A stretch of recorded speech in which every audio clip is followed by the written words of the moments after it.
오늘의 말씀을 듣기 전에 살아계신 하나님의 말씀을 배워보도록 해요. 살아계신 하나님의 말씀, 야고보서 1장 22절 말씀. 너희는 말씀을 행하는 자가 되고 듣기만 하여 자신을 속이는 자가 되지 말라. 야고보서 1장 22절 말씀. 아멘. 자, 이번에는 화면에 말씀이 어떻게 뜨는지 눈 크게 뜨고 같이 읽어보도록 해요. 살아계신 하나님의 말씀, 야고보서 1장 22절 말씀. 너희는 말씀을 행하는 자가 되고 듣기만 하여 자신을 속이는 자가 되지 말라.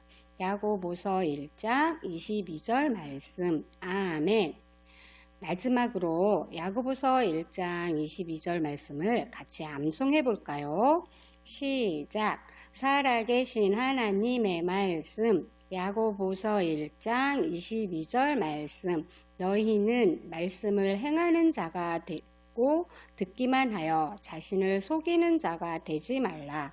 야고보서 1장 22절 말씀. 아멘. 예수님은 산에 올라가 앉아 많은 사람에게 여러 가지를 가르치셨어요.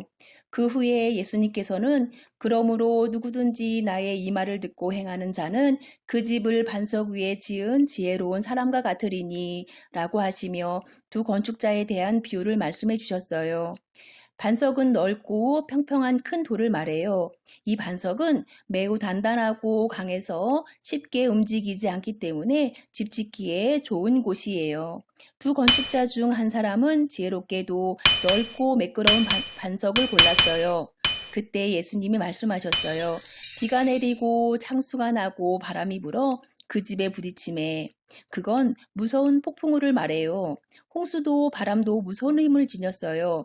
이것들은 가끔 튼튼한 건물을 산산조각 나게 하고 그것들을 싹 휩쓸어 버리기도 하지요. 하지만 비가 반석 위에 세운 집 위에 쏟아지고 바람이 강하게 불고 홍수가 밀어 닥칠 때 무슨 일이 일어났을까요? 아무런 일도 없었어요. 예수님은 무너지지 아니하나니 라고 말씀하셨어요. 그 집은 크고 든든한 반석 위에 세워졌기 때문에 피해를 입지 않았던 거예요. 그때 예수님은 나의 이 말을 듣고 행하지 아니하는 자는 그 집을 모래 위에 지은 어리석은 사람 같으리니 라고 이렇게 말씀하셨어요. 여러분은 모래밭에서 놀아본 적이 있나요? 모래는 쉽게 무너지고 쉽게 옮길 수도 있어요. 사막에서는 바람으로 인해 모래가 눈처럼 날려요. 그곳에서는 발이 빠지기 때문에 걷기도 쉽지 않아요. 아주 어리석은 사람만 자기 집을 모래 위에 지을 거예요. 그런데 이런 모래밭에 집을 지은 사람이 있었어요. 이 사람은 자기의 새 집을 짓는 일에 생각과 시간과 힘을 많이 들였을지도 몰라요. 하지만 맹렬한 폭풍우가 그 위에 몰아친다면 무슨 일이 일어났을까요? 예수님은 이렇게 말씀하세요. 무너져 그 무너짐이 심하니라. 이 두 집의 차이가 무엇인가요? 그 기초에서 차이가 나요. 기초란 어떤 것을 그 위에 세우기 위한 바탕, 곧 바닥을 말해요. 이 경우에 하나는 단단한 반석이고 다른 것은 쉽게 무너져 버리는 모래예요. 여러분과 저는 집을 짓는 건축가가 아니에요. 그러나 우리는 더 중요한 집을 짓고 있어요.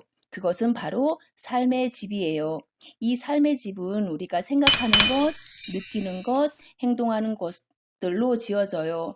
우리는 매일 무엇을 할 것인가를 꼭 결정해야 해요. 이 이야기에 나오는 집들처럼 우리도 기초를 가지고 있어요. 하지만 이 세상에 태어나는 모든 사람이 가지고 있는 기초는 좋은 것들이 아니에요. 왜냐하면 그것은 죄이기 때문이에요.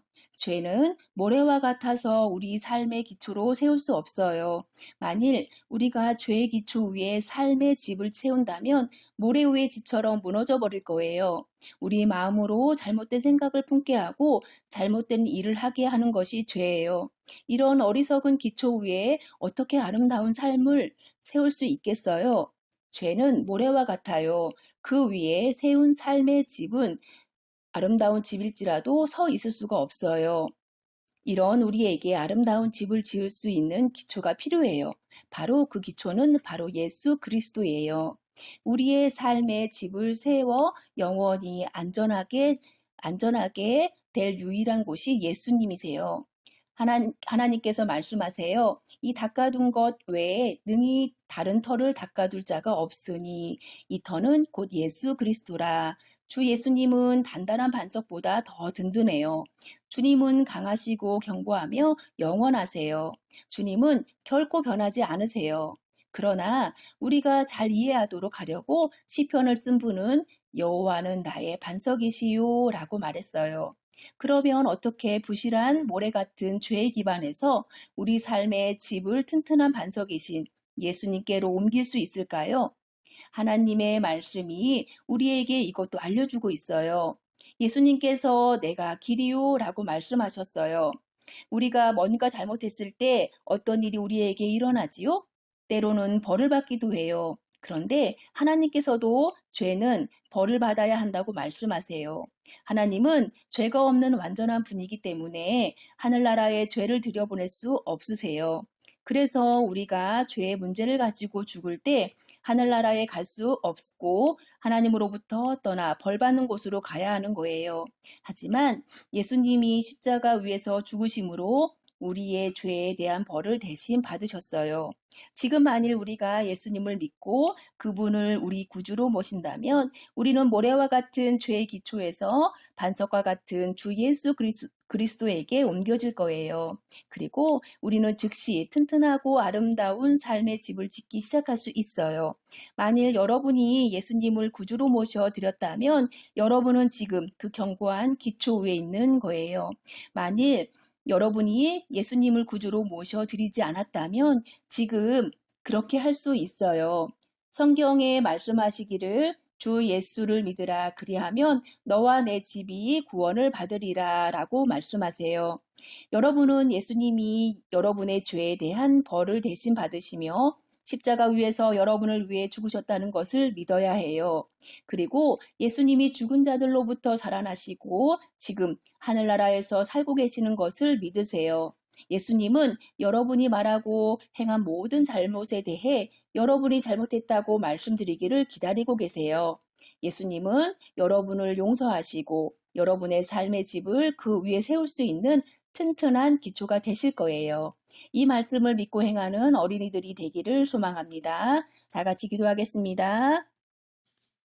주님, 우리 어린이들이 오늘 배운 말씀대로 삶의 기초를 죄가 아닌 예수 그리스도 위에 세워가는 귀한 어린이들이 되게 해주세요. 예수님의 이름으로 기도합니다. 아멘.